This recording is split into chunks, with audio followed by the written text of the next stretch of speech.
예, 우리 5월 가정의 달 마지막 주제로 세대에 대해서 세대 갈등에 대한 이야기를 좀 나누려고 하는데요. 우리가 살고 있는 지금 이 시대는 세대 갈등이라는 말이 굉장히 익숙한 시대입니다. 근데 사실 이게 최근에 현대에만 일어난 일은 당연히 아닙니다. 무려 2700년 전에 기원전 8세기의 일과 나날이라는 작품을 보면 기원전 8세기 작품이에요. 근데 이런 구절이 나옵니다.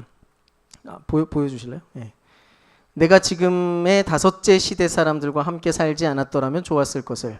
아버지는 자식을 닮지 않고 자식은 아버지를 닮지 않으며 자식들은 늙은 부모를 공경하지 않고 말로 그들을 비난할 것이다. 이게 이제 그 당시 새로운 세대의 풍경을 바라보면서 한탄한 내용이에요. 그러니까 더 윗세대가 아랫세대의 지금 현재의 풍경을 보면서 한탄을 합니다. 근데 이 비슷한 시대에 또 다른 고대 그리스 작품 하나가 있는데 일리아스에도 한 노인이 등장해요. 근데 이 사람이 작품 내내 끊임없이 이런 말을 합니다. 내가 너희보다 나이가 많다. 나는 너희보다 훌륭한 사람들과 어울려 왔지만 그들은 결코 나를 무시하지 않았다. 그런 사람들은 그 이후로 다시는 본 적이 없다. 그러니까 이런 맥락의 이야기들을 이 노인이 계속해서 이야기를 하는데요. 이런 말이에요. 내가 젊었을 때는 진짜 영웅들이 살고 있었는데 지금 이 세대는 없어. 이런 내용인 거예요. 그러니까 이런 내용들을 보면 사실 여러 곳에서도 발견되지만 세대 간 갈등이라고 하는 것은 어쩌면 인류사만큼이나 굉장히 오래된 뿌리 깊은 내용이라는 생각이 듭니다. 물론 우리가 살고 있는 대한민국은 그 중에서도 특히 심각한 양상을 보이고 있어요.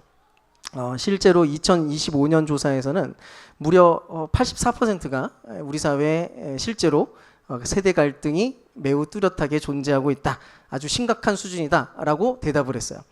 OECD 30개국의 다양한 갈등 정도를 분석한 결과들을 봐도 우리나라의 갈등 지수가 아주 높은 수준에 3위에 올라 있고요. 근데 또 동시에 갈등을 관리하는 능력은 저 아래 끝에서 세 번째입니다. 27위에 불과합니다. 그리고 어쩌면 당연하게도 우리가 대한민국 안에 이렇게 살고 있기 때문에 이런 문제가 그리스도인 공동체와 그리스도인들의 가정 안에도 똑같이 반영돼서 나타날 가능성은 굉장히 높아요.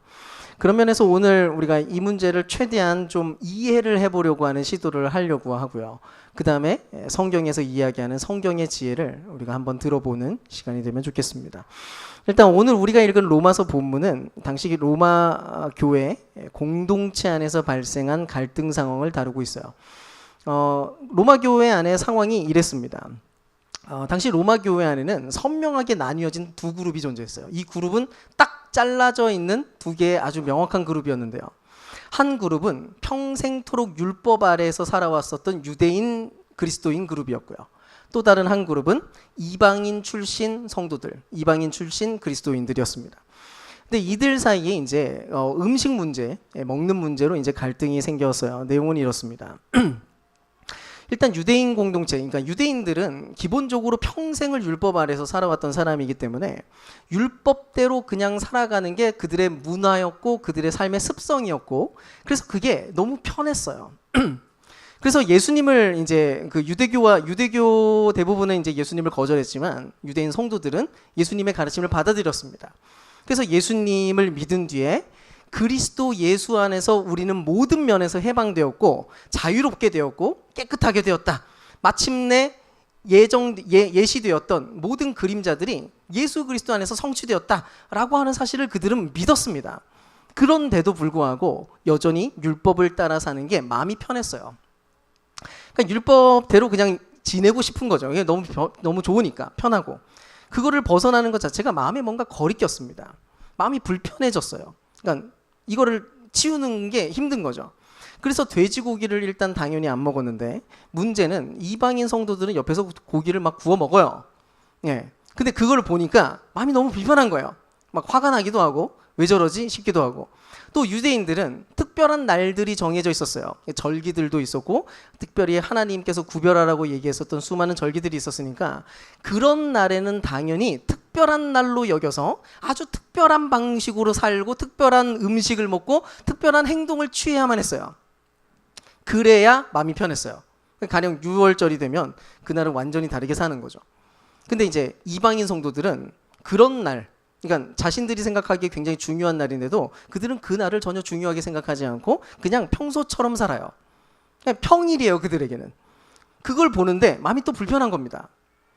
물론 신학적 현실, 대체 무슨 일이 일어났는가에 대해서 정답이라고 부르기는 좀 그런데 결론적으로 이제 나온 이야기를 얘기하자면 예수님께서는 결국 율법을 완성시켰어요.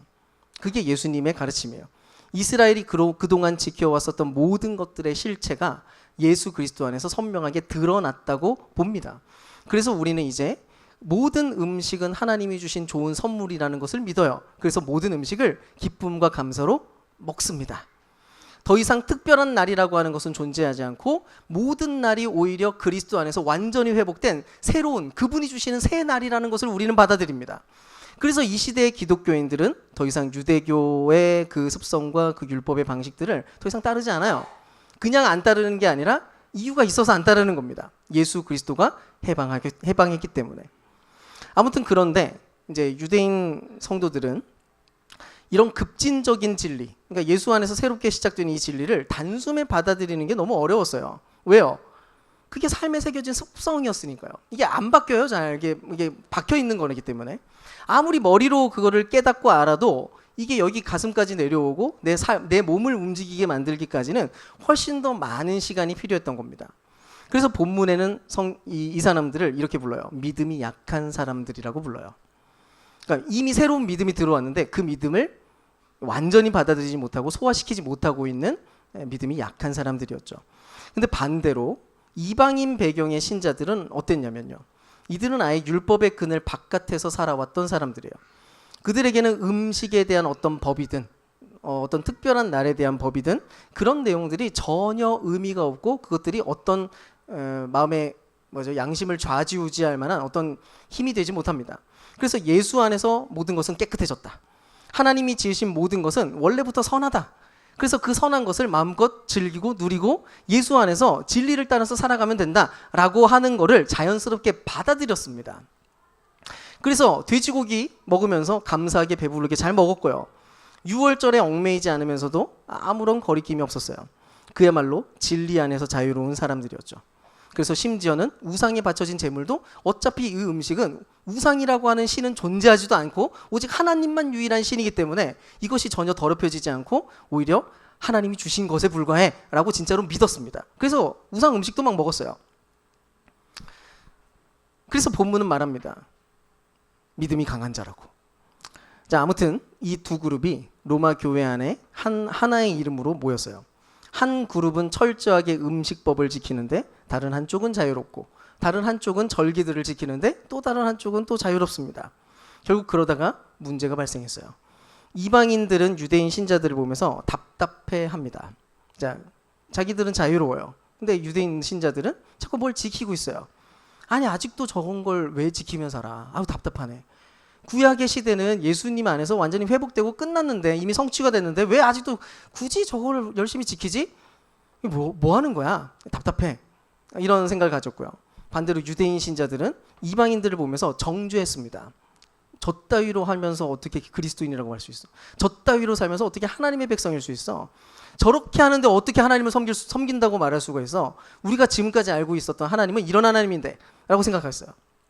자, 이 부분에서 한번 생각을 해봅시다. 지금 이 두 그룹이 어떤 방식으로 다른지 좀 이해가 되세요? 이들은 그냥 단순히 취향이 다른 게 아니에요. 오히려 그들이 살아왔던 문화, 그 시대, 거기에 대한 모든 배경들이 마음에 아주 깊게 새겨놓은 어떤 양심의 결의 차이예요. 그러니까 율법의 시대 아래에서 형성된 양심이냐 아니면 율법 바깥에서 형성된 양심이냐 바로 그 차이였어요. 근데 이거는 굉장히 뿌리 있고 오랜 무언가였어요. 당연히 이 두 그룹은 모두 다 예수 그리스도를 사랑했습니다. 그들은 예수님을 믿었습니다. 본질적으로는 그들 모두가 다 하나의 그 합의하고 있었어요. 예수님이 우리의 구원자시고 우리는 그분을 사랑하고 그분도 우리를 사랑한다라는 걸 믿었습니다. 근데 시대와 문화와 상황이 만들어낸 다른 양심의 결과 그 자세와 관점 그것 때문에 심각한 갈등이 빚어지고 있는 그런 상황이었다는 거죠. 사실은 바로 이런 모양들이 이 대한민국 안에도 그대로 발견됩니다. 우리 사회 세대들을 좀 분석하기 위해서 제가 메슬로우의 심리학자 메슬로우의 욕구 이론을 좀 그 도구로 쓰려고 하는데요. 화면 보시면 이 사람은 인간의 욕구가 5단계가 있다고 얘기를 해요. 간단하게 설명할게요. 일단 1단계, 맨 아래에 있는 1단계는 생존입니다. 생존의 욕구가 1단계예요.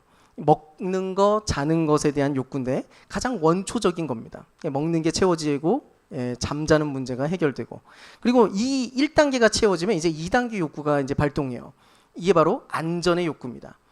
이거는 내일도 먹을 것이 있어야 되고 또 내일도 잘 곳이 있어야 되고, 그래서 이것이 흔들림 없이 유지되기를 바라는, 그러니까 이미 먹기 시작했는데 이 먹는 거 내일 또 못 먹게 되면 이제 불안한 거죠. 그래서 이것이 계속 지속됐으면 좋겠다는 욕구입니다.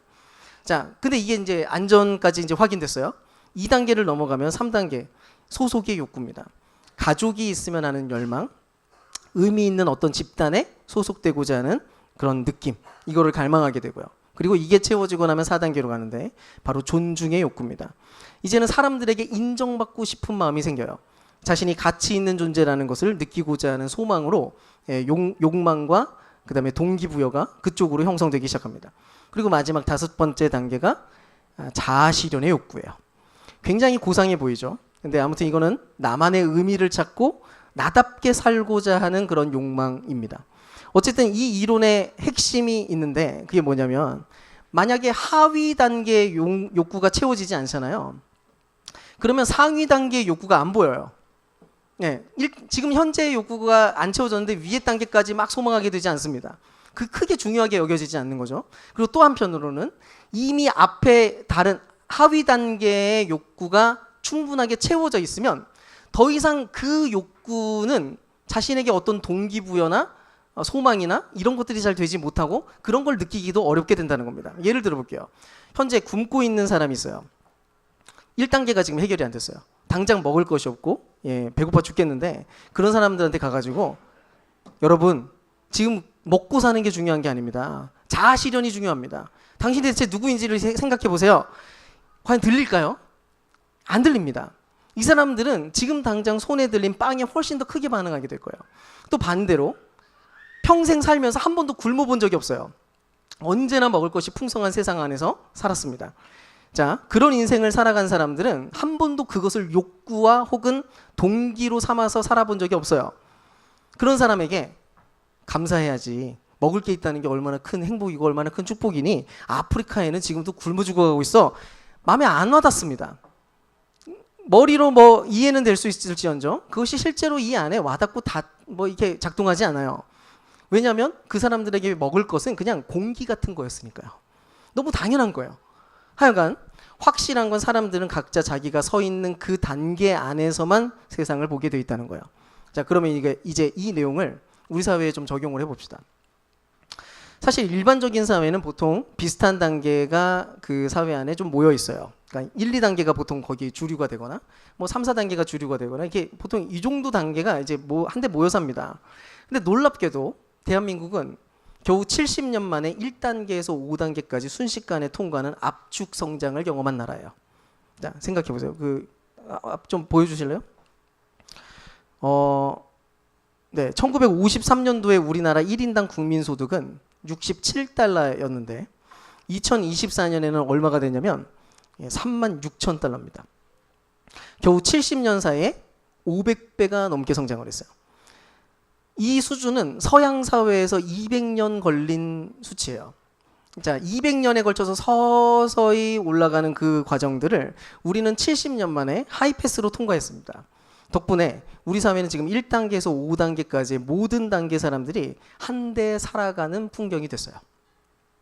다 같이 모여 있어요. 자, 현재 60대 어른들을 좀 볼까요? 이분들이 아직 청년 시절에는 대략 1980년대 초중반이었습니다. 그 당시만 해도 한국은 이제 막 2단계로 올라가고 있던 시절이었어요. 이제 먹고 사는 문제가 조금씩 그래도 해결되기 시작하면서 과연 이것이 지속될 수 있을까 하는 것에 대한 안전을 보장받고 있는 중이었어요. 이분들에게는 보릿고기라고 하는 배고픈 시절의 기억이 여전히 남아있고요. 일자리를 잡으면 가족은 사는 거고, 일자리를 못 잡으면 가족은 무너지는 시대를 살던 그런 사람들입니다. 그래서 이분들의 마음에 깊게 새겨진 목표가 뭐냐면 안정이었어요. 그 안정이 바로 안정된 직장, 내 집 마련, 자녀 교육. 이게 평생 목표였습니다. 근데 이분들이 40대 초반쯤에 IMF를 만나요. 수십 년 다닌 직장에서 하루아침에 쫓겨나시거나 아니면 쫓겨나는 동료들을 봅니다. 실제로 2단계 안전의 욕구가 무너진 경험을 한 사람들은 트라우마가 작동하는데요. 그래서 이 세대가 젊은이들에게 하는 말이 보통 이거예요. 아껴라, 저축해라, 직장 함부로 옮기지 마라. 한 번 자리 잡으면 끝까지 어떻게든 버텨내라. 이겁니다. 이분들은 젊은 사람들이 직장을 빨리 그만두는 것이 도무지 이해가 되지 않고 납득이 되지 않아요. 왜냐하면 바로 그런 게 마음에 있는 삶의 태도였으니까요. 자, 40대, 50대는 또 어떨까요? 이 그룹은 청소년과 청년기에 1990년대를 살았어요. 이때가 단군 일의 최대 호황기라고 부르는데요. 즉 부모 세대가 보릿고개를 이제 막 이겨내고 이제 만들어 놓은 2단계 안전 위에서 역사상 처음으로 개인 자아를 발견한 세대였습니다. 그래서 시대의 아이콘이 누구였냐면 서태지와 아이들이었어요. 그래서 부모 세대처럼 가족과 회사에 자기를 갈아 넣는 게 아니라 나름대로 자기 자신의 취향과 문화를 막 선택하려고 시도하는 아주 자유로운 세대였습니다. 그래서 따지고 보면 이들은 자연스럽게 4단계쯤으로 본격적으로 넘어가고 있던 그런 지점이었어요. 근데 이들이 사회로 이제 진입하려고 하는 찰나에 IMF가 터졌습니다. 그래서 부모님은 실직을 하고 갑자기 가게를 정리하는 것도 보게 되고 이게 무너졌어요. 결국 이들은 자기 청년기의 자유를 봉인할 수밖에 없었습니다. 얼마 전까지만 해도 20대 초반 뭐 이 정도까지 하고 청소년기만 해도 내 멋대로 산다라고 하는 흐름을 갖고 있었는데 그 흐름을 다시 꽉 붙잡아서 살아남기 위해서는 죽어라 일해야 된다로 이걸로 교정하기 시작했습니다. 그래서 이 사람들은 보통 회식 자리에서는 절대로 빠질 수 없었고요. 부장님 비위 맞춰가면서 살아남기 위해서 자유를 미루는 삶을 살아갑니다. 그러니까 이 세대는 4단계로 가던 길에서 강제로 2단계로 이제 후퇴시켜버린 그런 세대인 거죠. 그래서 이 세대를 또 뭐라고 부르냐면 끼인 세대라고 부릅니다. 위로는 부모를 공양하고 아래로는 자녀 교육에 매달리고 또 한편으로는 본인 노후까지 준비를 해야 되고 직장에서는 MZ 후배들과 베이비 부머 상사 모두의 눈치를 보는 그런 세대인 거죠. 그리고 마지막으로 20대에서 30대 초반은 어떨까요? 일명 MZ 세대인데요. 이 시기에 청년들이 태어났을 때 한국은 이미 선진국 반열에 올라 있는 상태였습니다. 그러니까 일반적으로는 1, 2, 3단계가 다 충족되어 기본값으로 이렇게 세워져 있는 그런 환경에서 보통은 자랐어요. 덕분에 이들이 추구할 수 있는 욕구는 자연스럽게 4단계, 5단계에서 형성됐습니다. 그게 뭐냐면 존중과 자아실현이었어요. 그래서 이들의 관심사가 뭐냐면 나답게 살고 싶다. 의미 있는 일을 하고 싶다. 워라벨이 중요해. 이건 거예요. 아마 어른들은 이런 태도들을 보면서 뭐 이렇게 유별나냐. 니들은 뭐 이렇게 유별나냐 이렇게 생각을 할 수 있는데요. 사실 이게 사치스러운 생각을 하고 있는 게 아니라 알고 보면 그 시대가 만들어낸 당연한 전제입니다. 이 세대를 부르는 또 다른 이름이 있는데 M4 세대라는 이름이에요. 연애, 결혼, 출산, 인간관계, 내 집 마련, 취업 뭐 이런 것까지 다 포기한다는 뜻입니다. 왜 이런 일이 벌어질까요? 실제로 이들은 경제 성장을 직접적으로 경험하지 못한 첫 번째 세대였어요. 이들이 태어날 때 이미 성장은 둔화됐어요. 그동안 아주 급격한 성장을 이루고 그래서 뭔가를 심고 뭔가 애를 쓰면 그 성장의 결과물을 함께 경험하는 시절이었어요. 근데 그게 없어졌어요. 거의 멈춰버렸어요. 그러니까 윗세대가 평생 경험했던 그거 열심히 하면 반드시 보상받는다. 수고하고 애쓰면 그래도 뭘 얻는다. 집도 생기고 뭐도 생긴다. 이런 말을 직접적으로 자기가 검증해 볼 수 있는 기회가 아예 없어져 버린 겁니다. 즉 어차피 외부에서 보상이 오리라고 하는 기대와 약속을 기대하기가 어려워진 거예요. 그러니까 남은 건 하나밖에 없는 거죠. 자기 안에서 의미를 찾는 거. 밖에서 보상을 못 찾으니까 내 안에서라도 의미를 찾고 싶은 거예요. 뭐예요? 나답게 살고 싶다. 쿨하게 살고 싶다. 이런 반응과 이런 행동들은 그러니까 주제 넘은 반응이거나 아니, 건방진 이야기가 아니라 오히려 외부 보상이 끊겨버린 그 시대의 최후의 보루로 이해할 필요가 있습니다. 자기 스스로를 자기가 직접 챙겨주지 못하면 아무도 챙겨주지 않을 거라는 그런 두려움이 밑에 깔려 있는 거죠. 이 이야기들 어떻게 들리세요? 사실 하고자 하면 우리 안에 있는 굉장히 다양한 모양들이 다 어떻게 형성되었는지 다 어떤 방식으로 만들어졌는지 바라볼 수 있습니다. 실제로 사람들은 보통 각자 자기 단계 위에서 세상을 보는데 평생토록 2단계에 묶여있던 이들에게 5단계를 갈망하고 있는 사람들의 모습은 마치 사치스러워 보여요. 예, 근데 또 5단계가 기본값인 사람, 아예 처음부터 5단계만이 자신을 그래도 숨쉬게 만들고 5단계를 소망하지 않으면 동기부여가 되지 않는 사람들에게 있어서 2단계에 대한 집착이나 2단계에 관련된 어떤 조언들은 전부 답답하고 고리타분한 이야기로 들립니다. 사실은 서로 진심으로 옳다고 이야기를 하고 나름의 정의들을 가지고 설명을 해도 대화가 어긋나고 갈등이 생길 수밖에 없는 이유가 바로 이런 모양들인 거죠. 근데 이 갈등, 어쩔 수 없는 이 우리의 다름 속에서 실제로 문제가 좀 발생합니다. 갈등 상황이 보통 이런 식으로 드러나는데요. 오늘 본문은 그 양상을 아주 정확하게 두 단어로 진단을 해요. 우리 14장 10절 같이 한번 읽어보겠습니다. 읽겠습니다. 시작. 그런데 당신이 어찌하여 형제를 함부로 판단합니까? 당신이 어찌하여 형제를 업신여깁니까? 우리는 모두 하나님의 심판대 앞에 서게 될 것입니다. 아멘. 바울이 지금 두 가지 동사로 두 그룹의 상태를 진단합니다. 하나는 함부로 판단하는 거, 정죄하는 거였고요. 또 다른 하나는 업신여기고 무시하는 거였어요. 그리고 사실은 둘 다 유대인 신자든 이방인 신자든 둘 다 똑같이 하고 있다는 것에 대한 고발이었습니다. 그리고 알고 보면 우리 시대 안에도 이런 현상들이 계속해서 발견되고 있어요. 특히 인터넷 댓글창을 보면 아주 선명하게 보이죠. 원래 서로의 얼굴을 보면은 하지 못할 이야기도 뭐 인터넷 상에서는 막 얘기하니까요. 그래서 보통 청년들은 노인을 경멸하는 방식으로 틀딱이라고 하는 단어를 사용하고, 사회 문제에 혹시 노인들의 연관된 것이 나오기만 해도 온갖 조롱의 글이 막 달리는 것도 보게 됩니다. 그렇다고 해서 윗세대도 가만히 있진 않아요. 윗세대도 마찬가지로 합니다. MZ는 답이 없다. 요즘 것들은 너무 문제다. 이러면서 아래 세대들을 또 한편으로는 맹비난하는 것을 봅니다. 이게 다 뭡니까? 정죄입니다. 함부로 판단을 하는 것이고요. 각자 자신을 더 위에 두고, 그러니까 내가 더 나은 사람이라고 여기면서 내 세대가 아니라 다른 세대들을 잘못됐다라고 판단하면서 규정해버리는 거죠. 마찬가지로 업신여김도 계속 발견됩니다. 타 집단에 대해서 어차피 이해할 존재가 아닌 것으로 여기는 그런 태도들인데요.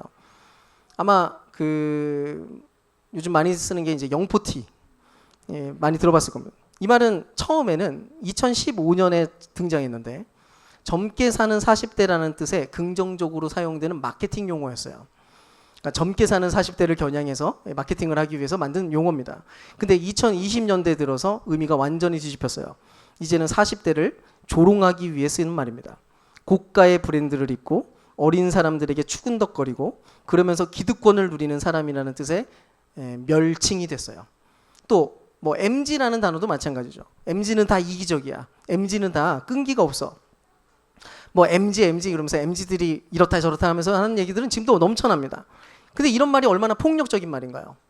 실제로 한 인격으로서 그 한 청년이 얼마나 다른 종류의 삶을 살고 있으며 얼마나 다른 종류의 고민들을 안고 살아가고 있는지에 대해서는 고려하지 않고 한 대 묶어가지고 퉁쳐버리고 있는 거거든요. 서로가 서로를 바라보면서 경멸적인 한 단어로 업신여기는 일이 벌어집니다. 근데 이런 세대 간의 문제가 교회 공동체 안에도 발생합니다. 실제로 한국 교회 안에서 청년 세대와 기성 세대의 무려 90% 이상이 우리는 세대 차이를 느낍니다 라고 대답을 했어요. 그리고 교회 공동체 안에도 정죄와 업신여김 현상들이 실제로 많이 나타납니다. 음악과 뭐 찬양 부분에서도 생각해 볼까요? 많은 기성세대 어른들은 젊은 세대의 음악과 찬양을 들으면서 보통 이런 생각을 가집니다. 요즘 찬양은 너무 시끄러워서 은혜가 안 돼. 복음은 어디 가고 음악만 좋다고 저렇게 즐기고 있다니. 요즘 가사들은 전부 가벼워서 영적 깊이가 없어. 제발 찬송가 좀 불러라. 또 반대로 젊은이들은 기성세대 중심의 찬양을 보면서 이렇게 말합니다. 너무 지루해서 은혜가 안 돼요. 감동이 없어요. 제발 박자 좀 맞춰주세요. 제발. 무슨 일이 벌어집니까? 한쪽은 영적 깊이의 잣대로 정죄하고요. 또 다른 한쪽은 시대 감각의 잣대로 업신여깁니다. 사실 이런 현상은 다양한 부분에서 발견될 수 있어요. 모든 영역에서. 봉사하는 방식에서든 헌금에 대한 태도든 뭐 헌신에 대한 어떤 이해 방향성이든 모든 면에서 관점과 문화와 그 어떤 흘러가는 그런 모양새들이 전부 다르거든요. 어쨌든 그런 면에서 저는 우리 교회 차원에서 특별히 우리 진실한 숲교회 차원에서 주의해야 되는 부분이 있다고 생각이 드는데요. 사실 우리 교회는 처음부터 기존 교회와는 다르게 성경적 본질을 추구하면서 또 한편으로는 현대적인 모양으로 발견되기를 추구하는 그런 방식으로 개척된 교회입니다.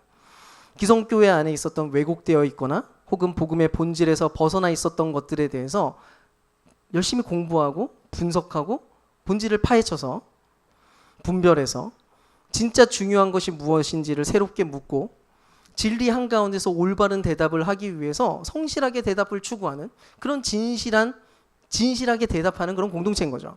그리고 테크노폴리스 안에 세워지게 되면서 우린 자연스럽게 보통은 30, 40대가 주류가 됐고요. 처음부터 기성교회에 친숙한 이들을 모으는 게 우리 교회의 목표가 아니었기 때문에 오히려 믿지 않는 사람들 혹은 가난한 성도들을 환대하고 복음을 나누고자 했기 때문에 또 한편으로는 그런 모양으로 문화가 형성됐습니다. 그래서 새벽 예배가 아니라 매일 3번, 하루 10분, 10분, 10분 3번 만나는 자발성으로 영성을 유지하고 더 환대하고 또 더 그렇게 표현하기 위한 예배 분위기를 만들려고 하고 찬양 역시도 하나님 나라를 담고 있는 현대적인 음악에 친숙합니다. 근데 어쩌면 바로 이 지점에서 우리 역시도 똑같이 위험한 태도를 가질 가능성이 생겨나요.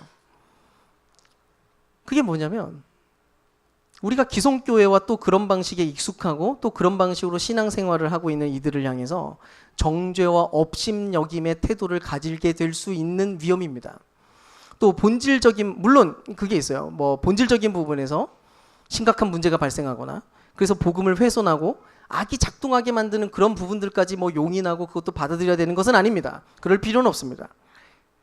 근데 교회가 돈을 너무 사랑해서 발생하는 일이나 권력을 잘못 사용하는 방식이나 거짓을 분별 없이 따르는 그런 현상이 발견될 때에는 예언자적 선포를 하면서 그것과 분명히 분리하고 갈라서야 돼요. 근데 적어도 그런 게 아니라면 절대로 함부로 얘기해서는 안 된다는 것입니다. 혹시 새벽 예배를 아주 열심히 나가시는 분에게 아니 아직도 저런 것에 배워 계시다니 형식주의에 너무 갇히신 거 아닌가? 말하시면 안 됩니다. 어떤 경우에도 한국교회 안에서 그동안 시도되었던 수많은 것들에 대해서 그것들이 처음부터 잘못된 것이 절대로 아니었기 때문이죠. 여전히 전통을 지키고 수호하고 그 안에서 누리고 있는 이들에 대해서 우리는 마땅히 존중하고 또 마땅히 아름답게 회복하면서 그리스도를 따르고자 하는 그 모든 열정과 열심에 대해서는 칭찬하는 일이 필요합니다. 근데 반대도 마찬가지죠. 혹시 우리 중에 전통교회와 그동안 몸담아온 교회에 매우 익숙한 분들이 계시다면 그럼에도 이 공동체 안에 우리가 함께 소속되어서 진실하게 참여하기로 결정하셨다면 이곳의 문화와 이곳의 스타일을 보면서 그분들 역시도 이곳을 함부로 정죄하거나 업신여기는 태도를 취해서는 안 된다는 것입니다.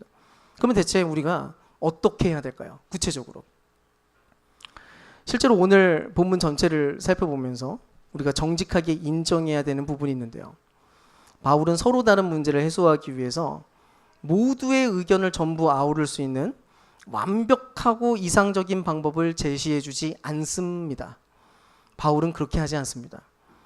이제부터 모두를 만족시킬 수 있도록 문화와 시스템을 전면 수정하자. 모두가 불편함이 없게 하자. 그런 세상을 만들어 보자. 아니라는 겁니다. 즉 모두의 차이를 강제로 통일시키거나 그래서 모두를 만족시킬 수 있는 길 따위는 처음부터 없었다는 거예요. 그래서 우리도 일단 이 부분을 인정할 필요가 있어요. 우리 안에 있는 세대 간의 차이, 서로의 신앙적인 결의 차이, 문화적인 뭐 또 양심의 차이, 아마 이런 건 평생토록 여전히 계속 지속될 가능성이 높고요. 그 누구도 불편하지 않는 공동체나 항상 모두가 완벽하게 만족하는 공동체, 그런 관계는 이 세상에 절대 없다는 사실을 기억해야 됩니다. 왜요? 아직 완전한 하나님 나라가 임하지 않았기 때문입니다. 그래서 현재 상황에서 어쨌든 우리는 현재 이런 상황에 살고 있다는 것을 기억하고 복음의 공동체가 누리는 회복이라는 것이 무엇인지를 잘 발견해야 됩니다. 그게 뭐냐면 차이가 제거되어서 오는 것이 아니라 차이는 여전하지만 그 차이를 끌어안고서라도 여전히 함께 살아갈 수 있는 바로 그 길에 복음이 만들어내는 회복의 그런 양상들이 존재해요. 그럼 대체 어떻게 그럴 수 있을까요? 오늘 본문 안에 그 방식이 아주 구체적으로 제시되어 있는데요. 시간상 제가 이거를 아주 자세히 설명하지 못하고 좀 간단하게 하나하나 좀 이야기해 보겠습니다. 첫 번째는요. 의견을 두고 시비를 가리지 않는 것입니다. 우리 14장 1절을 한번 볼게요. 같이 한번 읽어볼까요? 시작. 믿음이 약한 사람을 여러분이 받아주십시오. 그의 의견을 두고 시비를 가리지는 마십시오. 자, 뭐라고 얘기해요? 받아주라고 이야기를 한 다음에 시비를 가리지 말래요. 자, 이 둘이 하나의 묶음이에요. 받아줬으면 시비를 가리지 말라고요. 그래서 우리가 해야 될 일은 뭐냐면 서로의 생각이 다를 때 그 자리에서 당장 옳고 그름을 완벽하게 따지려고 그것을 어떻게든 하나로 일치시키려고 그런 목적으로 굳이 토론할 필요가 없다는 것입니다. 복음의 본질상 문제가 되는 것이 아니라면 서로의 이야기를 했는데 쉽게 일치되지 않은 문제일 수도 있어요. 그렇게 되더라도, 그래서 서로가 동의가 되지 않더라도 그냥 그대로 놔두라는 것입니다. 왜요? 각 사람의 의견은 그 사람이 살아온 시대와 양심에서부터 만들어진 무언가이기 때문이에요. 오히려 그대로 용납하고 받아들이고 지나가라는 겁니다. 본질상 일치하다면. 자, 그래서 이제 두 번째 자세는요, 그냥 있는 모습 그대로 또 두라고 얘기합니다. 14장 5절에 이렇게 얘기해요. 각자 자기 마음으로 분명히 정하면 됩니다. 자, 각자 자기 마음대로 정하면 됩니다. 어떤 사람은 특별한 날을 특별하게 생각해요. 어떤 사람은 모든 날이 똑같아요. 근데 바울이 자, 너네 둘에게 뭐가 정답인지 말해줄게, 이러지 않습니다. 뭐라고 얘기하냐면 각자 자기 마음으로 정하래요. 즉 나 말고 타인의 양심을 내가 직접 결정해 주지 말라는 겁니다. 타인의 양심은 타인의 양심으로 두고 나는 내 양심만 챙기면 된다는 거예요. 그 사람이 새벽 기도를 하든 말든, 술을 한 잔씩 마시든 말든, 혹은 아예 안 마시든, 정장을 입든 아니면 추리닝을 입든, 묵상을 10분 하든 1분 하든, 그거는 각 사람이 하나님 앞에서 각자 자기의 양심대로 할 일이지 내가 정해줄 일이 아니라는 것입니다. 서로 간에. 그래서 우리는 이런 말을 멈추는 거예요. 왜 이렇게 하세요? 왜 그렇게 해요? 아니, 또 반대로 왜 이렇게 안 하세요, 당신은? 맡기세요, 그냥 양심에. 그냥 그 사람이 적어도 하나님 앞에서 진실하고 스스로의 온전한 양심으로 반응하며 살고 있는 중이라면, 뭐 달려가고 있는데 여전히 부족하고 연약해서 넘어질 수도 있고 할 수도 있지만, 그래도 그 방향성이 여전히 진실하고 그 방향을 향해서 여전히 멈추지는 않고 있다면 내 양심을 타인에게 절대로 강요할 수 없다는 것입니다. 그걸 평가하지 말라는 거예요. 이 중요합니다. 그래야 우리가 하나 될 수 있습니다. 세 번째, 자기 믿음을 함부로 입 밖으로 함부로 막 꺼내지 않는 겁니다. 이게 진짜로 중요한데요. 본문 14장 22절을 함께 읽어볼까요? 네, 시작. 당신에게 있는 믿음은 하나님 앞에서 당신 자신이 가지고 있으라. 자, 뭐라고 해요? 자신의 믿음은 그냥 하나님 앞에서 스스로 갖고 있으라라고 얘기해요. 자신이 옳다고 굳게 믿는 거, 즉 하나님 앞에서 알게 된 만큼 진실하게 반응하게 된 바로 그것을 하나님 앞에서 그냥 너 자신이 가지고 있으라. 자, 여러분, 우리는 각자 믿음이라고 하는 게 하나님과의 관계만큼, 알게 된 만큼 자라게 돼 있어요. 모든 사람이 다 같은 교회 다닌다고 모두가 다 같은 수준의 생각과 같은 수준의 믿음을 갖고 있는 것이 절대로 아니고요. 같은 수준으로 하나님을 인격적으로 아는 것도 아니고 같은 수준으로 반응할 수도 없습니다. 세상에 대한 이해도 모두가 동일하지 않습니다. 물론 우리의 목표는 확정돼 있어요. 그리스도의 장성한 분량에 이르는 것이 우리의 목표입니다. 근데 어쨌든 차근차근 진실하게 그리스도 앞에서 서서히 유기적으로 믿음은 자라게 돼 있어요. 그래서 우리가 각자 해야 될 일이 있습니다. 내가 알게 된 거, 내가 믿음으로 소유하게 된 거, 모두가 근데 도달하지는 못하고 있는 바로 그것을 매번 굳이 입 밖에 꺼내실 필요는 없다는 거예요. 헌금에 대해서 이게 맞아 라고 싶어도 그냥 그렇게 하세요, 혼자. 예, 각자가 각자의 속도에 맞춰서 성장하면 됩니다. 헌신에 대해서도 헌신은 이렇게 해야지 라고 하는 게 물론 맞는 말일 수 있는데, 그냥 스스로 가지라는 거예요. 주일은 이렇게 보내야 되고, 이거는 이렇게 해야 되고, 저건 저렇게 해야 되고, 아무리 그런 생각이 들어도 그걸 꼭 굳이 마음속으로는 생각해도 돼요. 근데 그걸 꼭 굳이 다른 사람에게 뭔가 영향력을 소망하면서 꼭 말할 필요가 없다는 것입니다. 그건 본질이 아닌데요. 그건 너무 헌신이 부족한 것처럼 보이는데요. 나는 지금 이렇게 신앙생활하고 있는데 당신도 좀 이렇게 좀 했으면 좋겠어요. 왜 그렇게 하세요? 아니라는 겁니다. 적어도 우리가 그리스도 앞에 서 있다면, 적어도 우리 모두가 그리스도를 주로 삼아서 그분을 주로 섬기면서 무언가 진행하고 있다면, 그때 우리가 하는 이 침묵은 비겁함이 아니고요, 오히려 사랑의 행위가 될 수 있습니다. 이 말을 꺼내면서 오히려 모두를 더 불편하게 만들고 하나님을 완전히 깨뜨릴 수도 있어요. 분별하고 지혜로워져야 됩니다. 그리고 마지막으로 정말 말해야 될 때가 있을 수 있어요. 이 말을 꼭 해야 되는 타이밍이 있습니다. 그때에는 반드시 서로를 세워주는 방식으로만 말을 해야 됩니다. 서로를 깎아내는 방식이 아니고 자기를 높이기 위한 방식이 아니라 상대와 서로를 세워주기 위해서 이야기를 해야 돼요. 15장 2절은 이렇게 얘기합니다. 같이 한번 읽어볼까요? 시작. 우리가 이웃을 기쁘게 해주되 그를 위해 선을 이루고 그를 세워주는 방향으로 그렇게 해야 합니다. 아멘. 혹시 말해줘야 되고 수정하고 고쳐야 될 부분이 있더라도 비난이 아니라 사랑으로, 정죄가 아니라 그의 성장과 온전함을 위해서 깎아내리는 방식이 아니라 어떻게든 그가 일으키기를 소망하는 방식으로 그렇게 해야 된다는 것입니다. 지금 간단하게 좀 소개하긴 했지만 이 네 가지는 굉장히 중요한 자세인데요. 이 모든 것을 하나로 연결시킨 것이 바로 15장 7절입니다. 이걸 한번 또 읽어보겠습니다. 시작. 그러므로 그리스도께서 우리를 받아주신 것처럼 여러분도 서로를 받아주십시오. 그래서 하나님께 영광을 돌리십시오. 아멘. 뭐라고 얘기합니까? 예수께서도 우리가 갖고 있는 이 하찮은 믿음과 하찮은 인품과 하찮은 실력, 이 모든 영성의 수준을 예수님이 지금 우리를 그냥 받아주고 계십니다. 그런 것과 똑같이 그분이 우리에게 하나하나 닥달하면서 이렇게 해라 저렇게 해라 하면서 우리를 괴롭게 끌고 가시는 분이 아니라는 것처럼 우리가 각자 사실은 각자 믿음이 강한 분 예수 그리스도께 그렇게 대우를 지금 받고 있는 중이니까 우리도 그렇게 서로를 받아주라는 거예요. 바로 그것이 모든 갈등, 가장 어렵다는 세대 간의 갈등마저도 꽉 붙들어내는 길이라는 것입니다. 이제 말씀을 마치려고 합니다. 우리가 5월 한 달 내내 가정의 달 특집으로 부부관계 또 자녀관계 그리고 세대 간의 문제를 다루었는데요. 사실 알고 보면 전부 한 가지 이야기였어요. 바로 진정으로 사랑하기 위한 복음의 방식들이었습니다.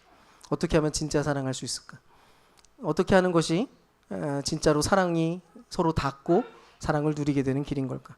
그냥 사랑의 마음을 갖고 있는 것만이 아니라 올바르게 사랑을 어떻게 전달해야 되는지, 어떻게 누릴 수 있는지, 어떻게 예수님처럼 우리가 그렇게 사랑할 수 있는지 그런 이야기들 우리가 나눴어요. 부디 함께 우리가 배웠던 것들을 막 그냥 버리지 않았으면 좋겠습니다. 이거를 잘 붙잡고 잘 살아냈으면 좋겠어요.